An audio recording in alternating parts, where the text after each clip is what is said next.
Вртоглавиот пад на рейтингот на СДСМ ги разбуди патриотските чувства на лидерот и премиер Димитар Ковачевски. Со години Македонија трпи понижување од источниот сосед, но Ковачевски исто како и неговиот претходник се буди со задоцнување. Откако стигна нов безобразен удар, овој пат од бугарскиот председател, дека кога ќе ги впишеме сонародниците на Делчев во уставот, тогаш ќе станеме демократска држава.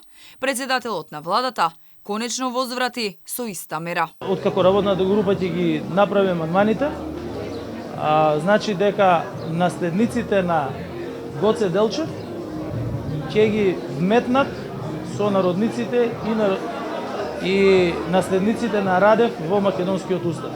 Според Румен Радев треба да се извиниме за, како што вели, етничките репресии кон бугарите во историјата, а денешните бугари пак заклучи дека биле изложени на терор, насилство и режирани судски процеси.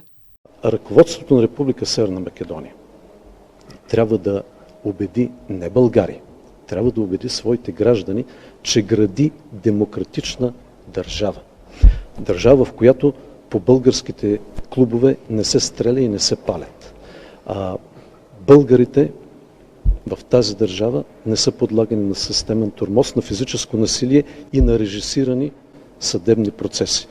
Оваа остра реторика помеѓу Ковачевски и Радев доаѓа откако вчера премиерот на самитот на Советот на Европа во Исланд јавно го спореди односот на Бугарија кон Македонија со односот на Русија кон Украина. Председателот на Бугарија пак уште еднаш не потсети дека без внесување на бугарите во уставот, што е главната, но не и единствена обврска од францускиот предлог, нема Европска унија.